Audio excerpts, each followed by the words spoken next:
บักมาฮอดแล้วนะพี่น้องสวัสดีเพื่อนทุกคนเด้อเนาะพบกับซองบ่าวคำพาเที่ยวจาโนเซนเก่าเซนเคยคลิปนี้บ่าวคำจะพาเลาะสำรวจเขตบ้านหาดเสี่ยวเนาะหลังจากคลิปผ่านมาพาเลาะลองอยู่เขตล่องเงิมพี่น้องหาดเสี่ยวก็เป็นหนึ่งในล่องเงิมคือกันข้ามตัวนี้ไปก็แม่นบ้านหาดเสี่ยวแล้วเนาะข้ามทาบักบ้านแจ้งไปติดตามไปนำกันหารถเพิ่นลงกันเนาะ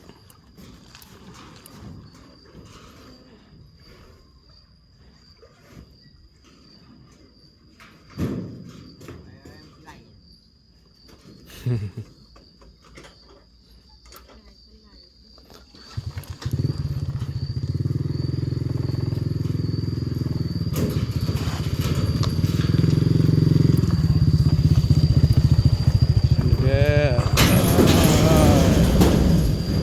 โอ้ฮ้อนคักพี่น้องเว้ยนี่บ่มีพัดลม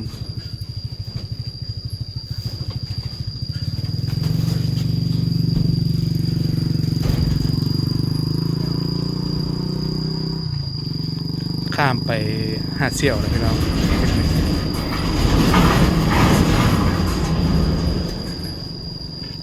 โชเฟอร์เกิดร้อยเนาะ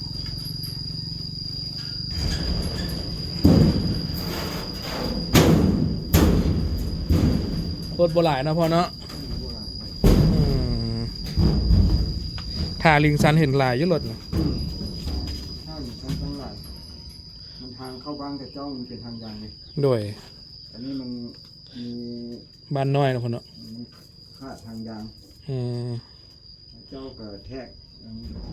ว่า4 กิโลว่า4เห็นหูโดย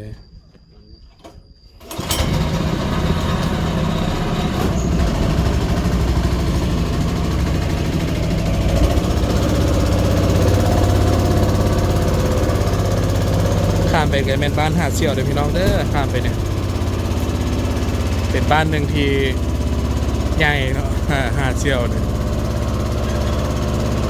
พอคำบริมานี่หลายปีแล้วเรียกว่าเกิน5 ปีแล้วเนาะเกิน5 ปีแล้วแหละบริมาหาดเสี่ยวเป็นหมู่บ้านหนึ่งที่งามได้แหละ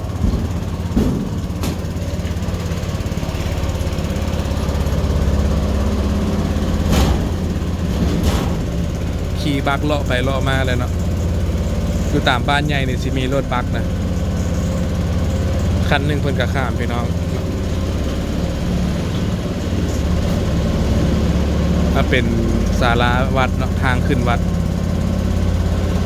มีห้านกินดื่มห้านอย่างเจ้าหันแหละ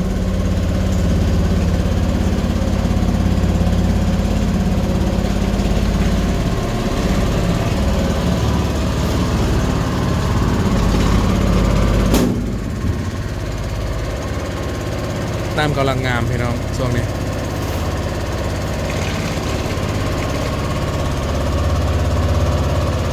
เบื้องจากต้นพร้าวก็น่าจะหู้แล้วนะว่าบ้านเขตนี้เป็นบ้านเก่าพอสมควรเนาะบ้านหลายก่อน50 ปีว่าจังซะเนาะ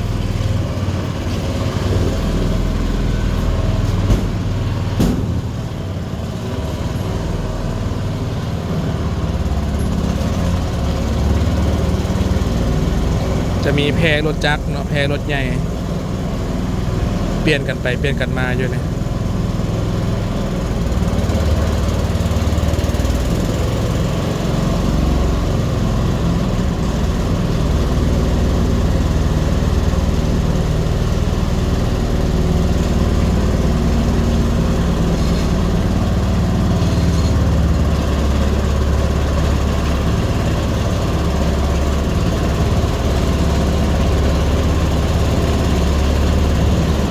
นาวาแสนสุข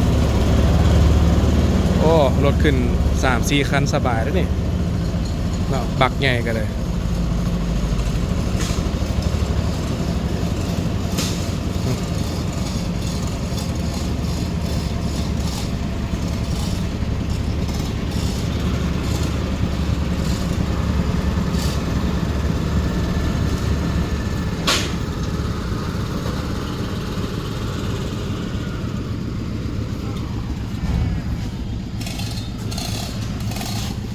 ถไปก่อนเนาะอย่ามันกระทบกระเทือนลงเอาแบบนี้นะเดินทางต่อนำกันพี่น้องอะไรพอเดี๋ยวมาถ่ายคลิปลินได้หนึ่ง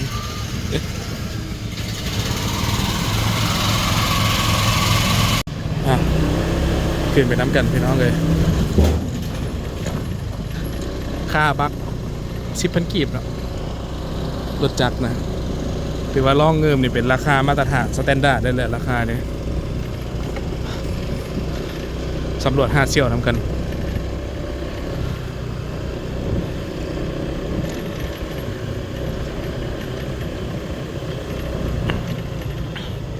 เลี้ยวซ้ายกันพี่น้อง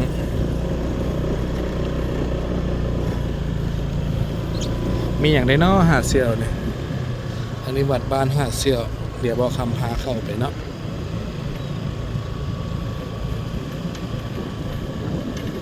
เดี๋ยวนี้ปลูกยางแล้วเด้อเนาะประมาณ10 ปีก่อนนี่จื่อได้ว่า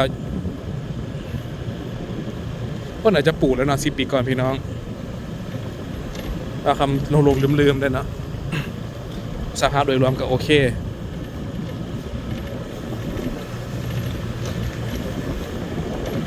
5เซี่ยวในปัจจุบัน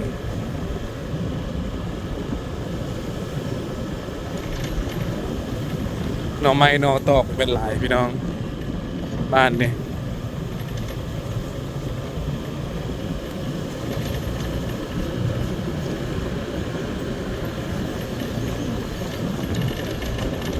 เป็นเส้นทางเลาะหัวบ้านห่างบ้านเนาะเลี้ยวขวานี่ก็ซอดด้วยกันนี่นะเลี้ยวซ้ายนี่ก็ไปสวนทำบอลทำอาหารกินเนาะปลูกต้นดาวเฮืองปลูกต้นนั้นต้นนี้อยู่เนี่ยเอากลับเส้นทางเก่าเข้าสู่ตัวหมู่บ้านนะพี่น้อง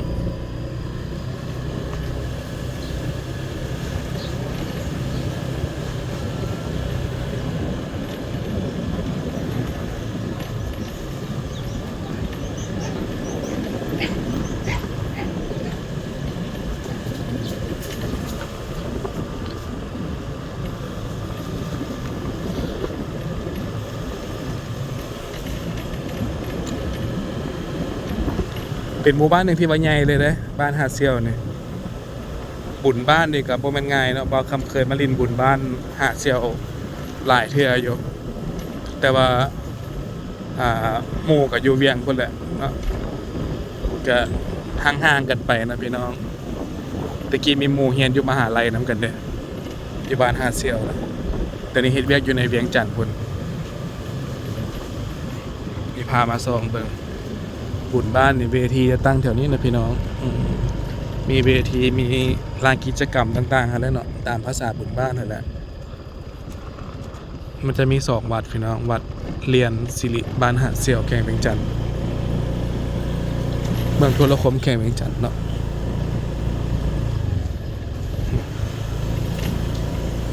พาเบิ่งวัดเบิ่งวา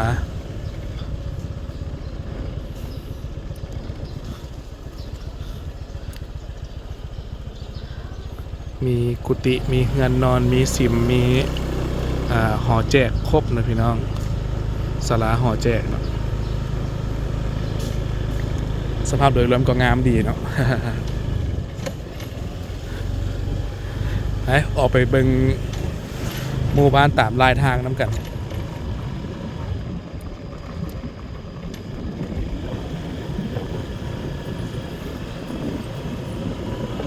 ยังตำหูบอยู่เนาะเขตนี่ตำหูบตำแผ่นอยู่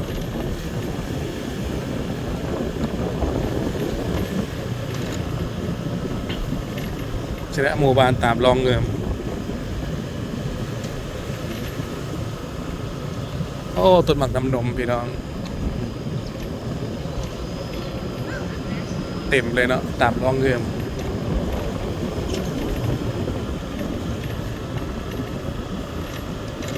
เหรียญใส่ลายอยู่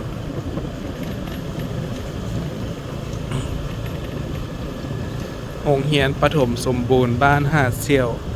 เลี้ยวซ้ายมือ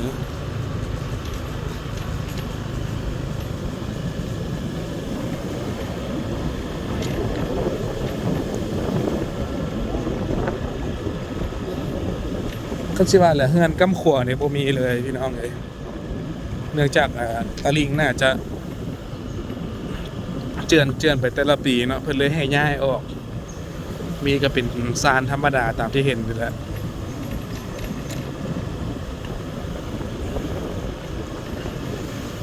บ้านหาดเสี่ยวในปัจจุบันหลายคนอาจจะบ่เคยมาเนาะพอได้เบิ่งนำกันไปสิแล้ว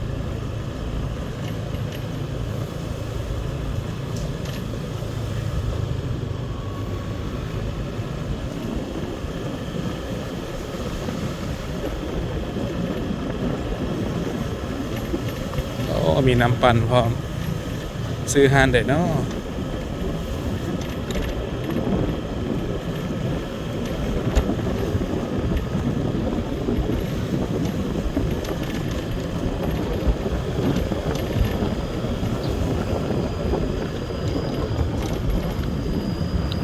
มักสลีบางอย่างเพิ่นก็ฮักเบิดแล้วพี่น้องเลย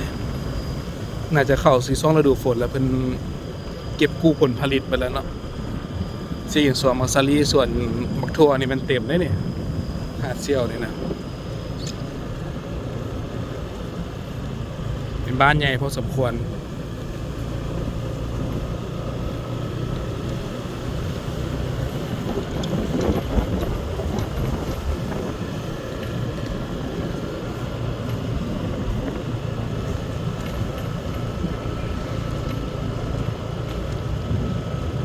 มีการเต้นเฮ็ดงานดองบ่เนี่ยอยู่สามแยกหาดเซี่ยวเนี่ย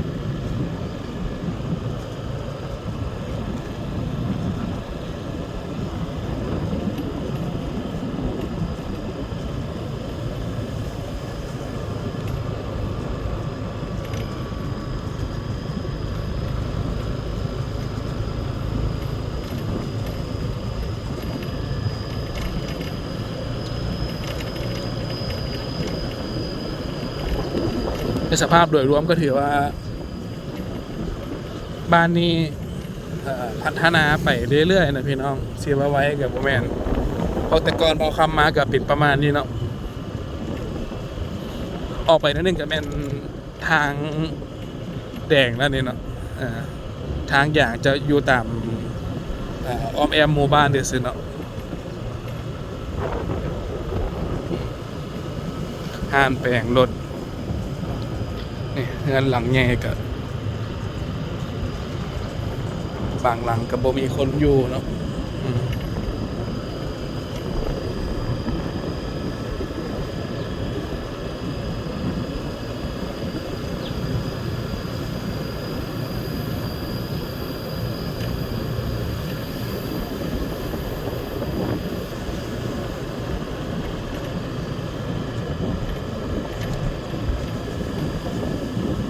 เดี๋ยวซอกนั่งกินน้ำกินในอยู่บนไหนจักบ่อนกันเนี่ยอยู่บนไหนจักบ่อนก่อนคันมีโต๊ะหินมีบ่อนนั่งลิ้นนี่บ่คำจอดแล้วนะพี่น้องแต่คันขายน้ำมาล่าบุยบ่อนนั่งนี่ก็จักสิไปนั่งใส่เนี่ยด้านหน้าก็เป็นวัดหาดเซี่ยวอีกวัดหนึ่งเนาะเดี๋ยวเข้าไปชมน้ำกันบ่คำเคยมา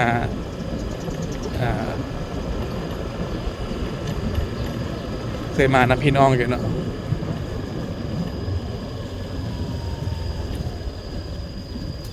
วัดวังแสงผาบ้านหาดเซี่ยวเมืองมาซันเดย์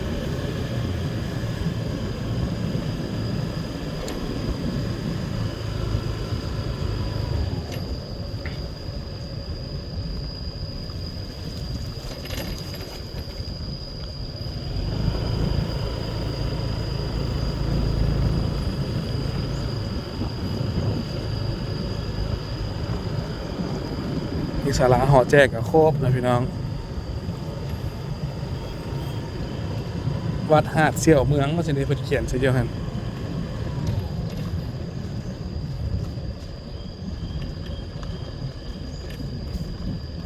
ตั้งอยู่แคมป์น้ำเงิมเนาะ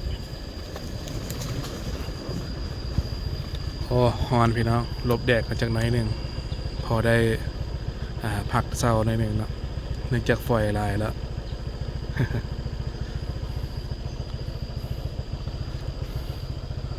เคเลยพี่น้องจุดนี้เป็นโฮมเป็นเงาดีเนาะ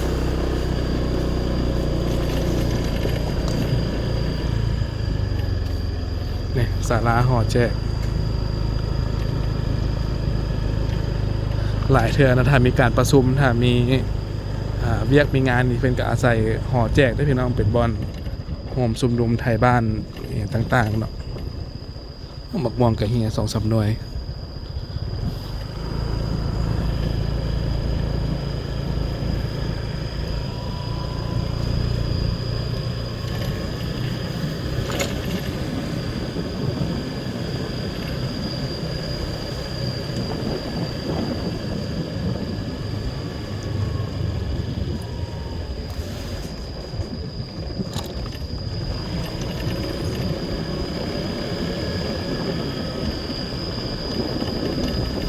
เป็นปอกนออยู่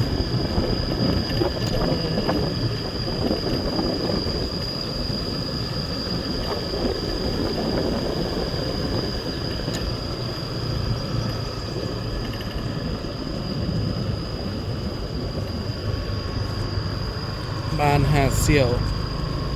เมืองทุรคมแขวงเวียงจันทน์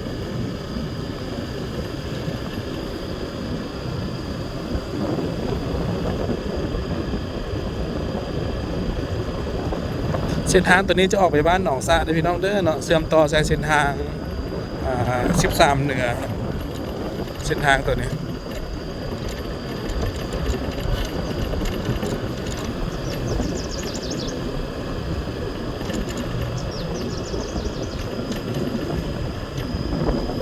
ก็สิสุดอยู่บ่นี่เนาะทางอย่างเนาะทางเข้าบ้านจะเป็นทางอย่างทางเชื่อมต่อระหว่างบ้านนี่จะเป็นทางแดง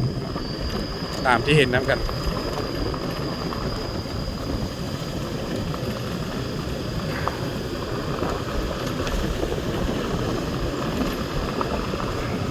โอ้สวนกล้วยหลายแท่หลายว่าอยู่เนี่ย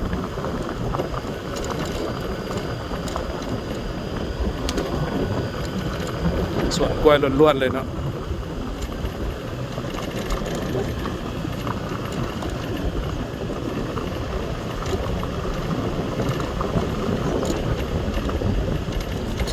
บ้านนี่ใครแต่ว่ามีบ่อหินบ่อทรายนะเพิ่นดูดหินดูดทรายแหละมาถมใส่นะพี่น้องก็เลยเอาแขนเนี่ยแต่ว่าตะกี้นี่ทางเข้านี่ก็โหดเติบเนาะ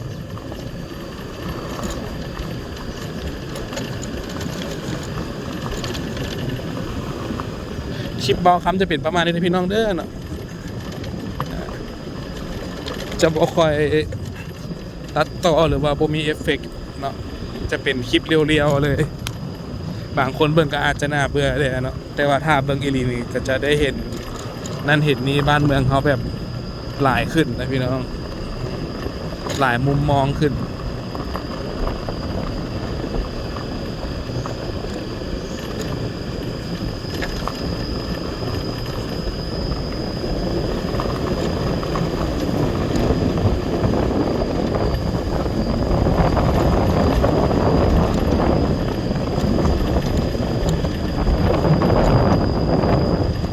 แดดกันเป็นตะเกียงแห้งๆเนาะสิคอยกับบ่คอยพี่น้องแดดพี่ลึก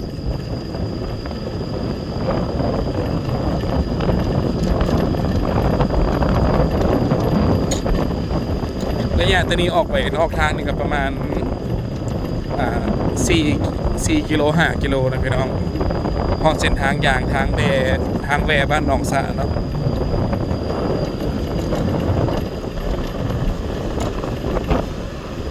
โอ้รถขนส่งเปิด800,000ควันแตกขี้ฝุ่นแตกเยอะอยู่ข้างหน้า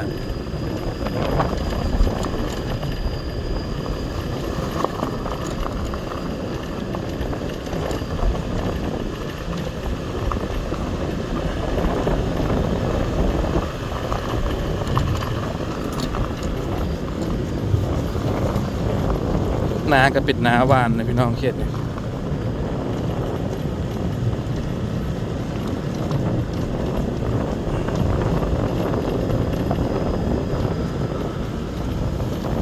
เป็นบวมได้ก็มีนี่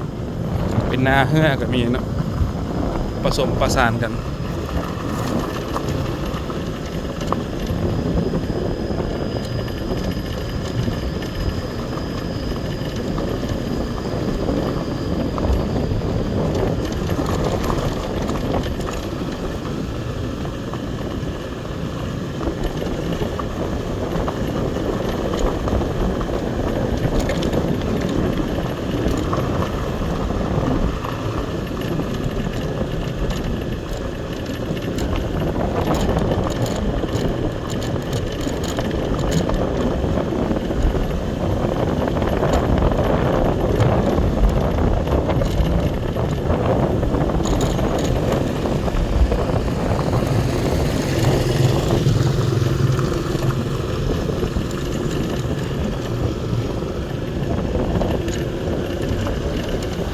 เดี๋ยวคอยตัดต่อให้เบิ่งกันพี่น้องฮอดหมู่บ้านเป็นวันใดบ้านหนึ่งก่อนเนาะ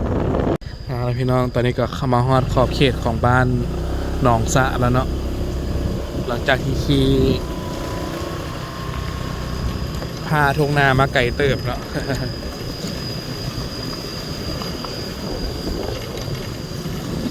บ้านหนองสะบ้านพัฒนานี่เป็นบ้านติดกันนะพี่น้อง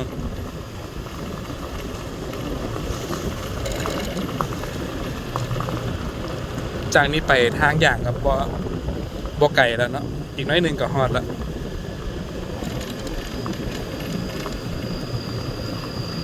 เส้นทางก็ประมาณนี้แหละเนาะทางเข้าบ้านหาดเซียวนะไปได้เรื่อยๆเนาะสิว่าให้กับบ่ให้แต่ก็คอยขี่เอารถจักรนะเนาะเนื่องจากมีโอกาสเจือกนะพี่น้อง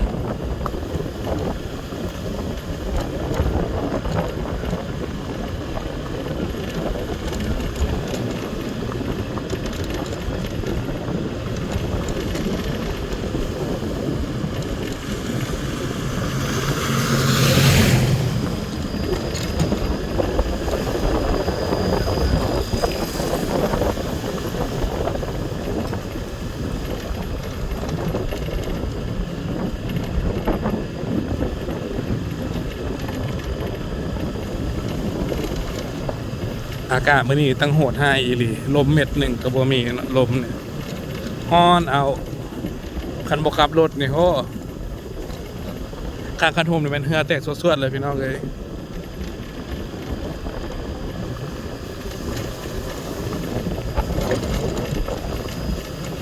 โอ้ทางหน้ามีรถพดน้ำอยู่เอาใครเด้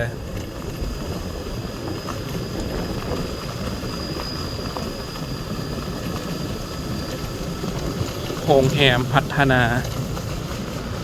โฮเทลเป็นบ้านพักนะพี่น้อง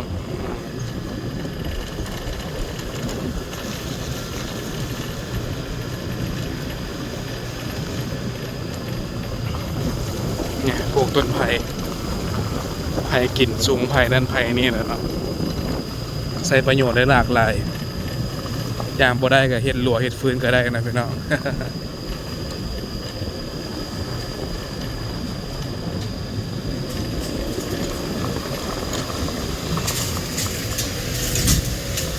คอยตูดเป็นน้ำเพิ่นบกล้าแสง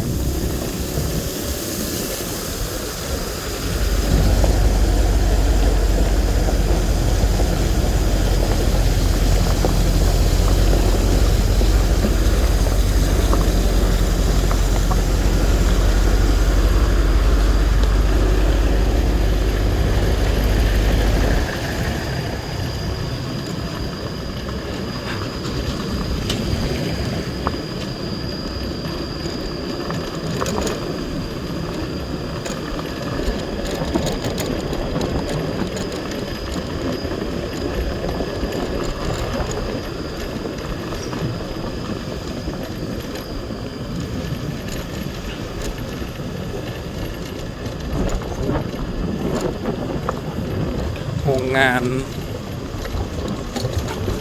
เส้นได้และเกิดหนังเล็กหนึ่งกองทัพโรงงานผลิตของทหารนะพี่น้อง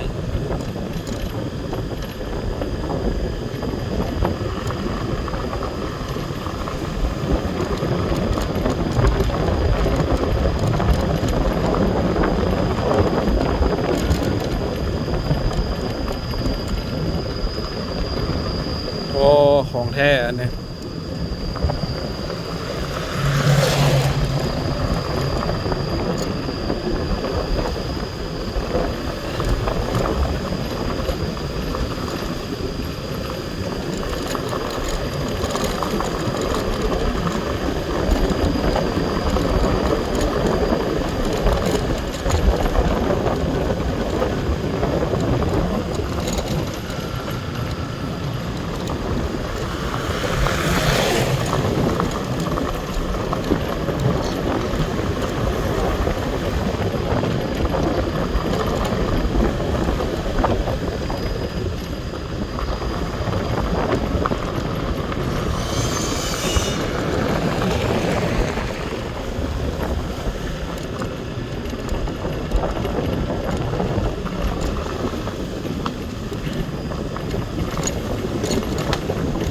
ก่อนสิออกมาฮอดเส้นทางเงิน13เหนือนี่พวกมันง่ายเนาะ เกือบขี่ฝุ่นไปหลายเติบพี่น้องเบาคำก็ได้มีอย่างกินเนาะเห็ดเนี่ยซอกแวร์กินนั่นกินนี่ก็ได้เบาคำเด้อแขนจนด่างเบิดเนาะแห่งว่าคนข่าวอยู่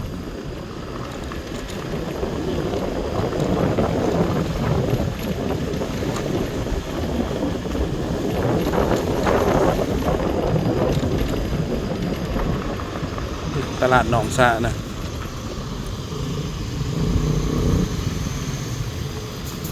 เลี้ยวขวดก็ไปทางลิงซันพี่น้อง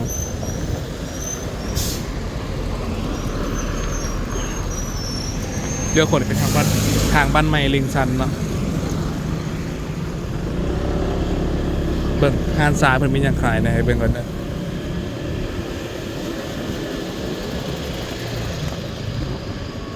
โตนี่ฮานพิซซ่าบ่แม่นฮานซาโรงเรียนมัธยมสมบูรณ์โพนทองเลี้ยวซ้ายกันเลี้ยวซ้ายเลี้ยวขวากันตลาดหนองซานะตลาดพัฒนาที่บ่อนนี้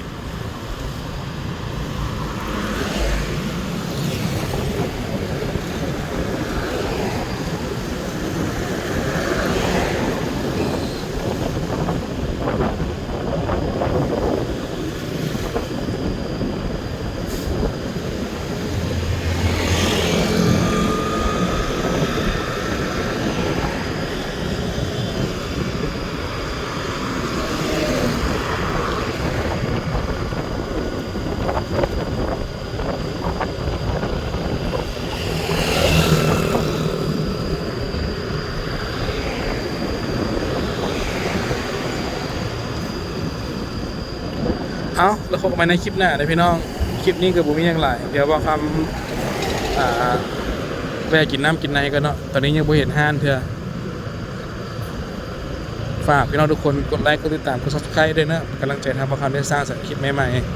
ๆไปเดินทางต่อแล้วกันพี่น้องที่นี่เขตบ้านหาดเซี่ยวเมืองทุรคมเขตเวียงจันทน์เนาะไปต่อน้ำกัน